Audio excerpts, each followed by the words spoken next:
విశాఖలో సీఎం చంద్రబాబు కుటుంబం భూ దోపిడీకి పాల్పడుతుందని శాసనమండలి విపక్ష నేత బొత్స సత్యనారాయణ ఆగ్రహం వ్యక్తం చేశారు. లక్షలాది ఫీజులు వసూలు చేస్తూ 54.79 ఎకరాల ప్రభుత్వ భూమి కబ్జా చేసిన గీతం విద్యాసంస్థలకు ఈ భూమన అడ్డగోలుగా రెగ్యులరైజ్ చేయడానికి సిద్ధమైన ప్రభుత్వం తీరును తీవ్రంగా తప్పుబట్టారు. ప్రభుత్వం తన నిర్ణయాన్ని వెనక్కి తీసుకోవాలని డిమాండ్ చేస్తూ వైఎస్ఆర్సీపీ ఎమ్మెల్సీలు కార్పొరేటర్లతో కలిసి విశాఖ జీవీఎంసీ కమిషనర్ మేయర్లకి పత్రం సమర్పించారు. ప్రభుత్వం తన నిర్ణయాన్ని వెనక్కి తీసుకోకపోతే రాజకీయ పార్టీలు మేధావులతో కలిసి పోరాడతామని తేల్చి చెప్పారు. కూటమిలో భాగస్వాములుగా ఉన్న బీజేపీ నేతలతో పాటు డిప్యూటీ సీఎం పవన్ కళ్యాణ్ కూడా దీనిపై స్పందించాలని డిమాండ్ చేశారు.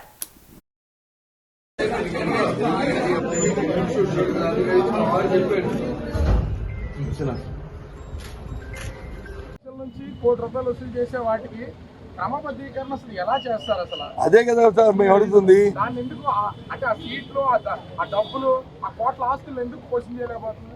అవును, మేమైతే మా పార్టీ తరఫున మేమైతే క్వశ్చన్ చేస్తున్నాం, ప్రశ్నిస్తున్నాం. గీతం విద్యా సంస్థ అనేది ఒక దోపిడీ సంస్థ. గీతం విద్యా సంస్థ అనేది ఒక దోపిడీ సంస్థ. ఆ పేరు పెట్టుకొని సామాన్యుల విద్యార్థుల దగ్గర ఏ రకంగా వాళ్ళు క్యాపిటల్ ఫీజు పెట్టి ఏ రకంగా దోచుకుంటున్నారో ఈ రాష్ట్ర ప్రజలకి, విశాఖపట్నం ప్రజలందరూ తెలుసు. నేను దాని మాట కాదు, ఇది స్వయంగా ఆ పార్లమెంట్ సభ్యులే ఆయన ఆంధ్ర యూనివర్సిటీలో గెస్ట్ లెక్చర్కి వెళ్ళి ఒక అతిథి కింద వెళ్ళి ఆయన మాట్లాడిన భాష. ఇక్కడైతే పేదవాళ్ళు చదువుకుంటారు, మా దగ్గర అయితే డబ్బున్న వాళ్ళు చదువుకుంటారు, మరి లక్షల రూపాయలు క్యాపిటల్ ఫీజు కడతారు అని వారు చెప్పిన మాట ఇది. ఇప్పుడే 78 దగ్గర అప్పటికే దోచారు. అంతేకాదు రాత్రి ఒక ఆఫీసర్ నాకు ఫోన్ చేశారు. రాత్రి ఒక రిటైర్డ్ ఆఫీసర్ వాళ్ళు చెప్పారు 99లోనే గీతంకి వచ్చి మేము సీజ్ చేసి లాక్ చేసామండి, ఇదంతా ప్రభుత్వ భూమి అని చెప్పి మేము వచ్చి దాన్ని స్వాధీనం చేసుకోవాలని అక్కడ అంటించామండి, వాటికి కావాల్సిన డీటెయిల్స్ అని పంపిస్తాము, అప్పటి నుంచి జరుగుతుంది ఈ భూదోపిడి అని ఒక రిటైర్డ్ ఆఫీసరు చెప్పారు. ఆ రోజు విశాఖపట్నం కలెక్టర్గా నరసింహరావు అని ఆయన కలెక్టర్గా ఉన్నారండి.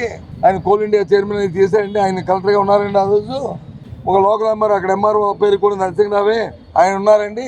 నేను అప్పుడు ఆర్టీఓనండి అని చెప్పిన ఒక రిటైర్డ్ ఐఏఎస్ ఆఫీసర్ వచ్చి రాత్రి చెప్పారు. ఇవన్నీ అప్పటి నుంచే ఈ దోపిడీ జరుగుతుందండి గీతంలోనూ.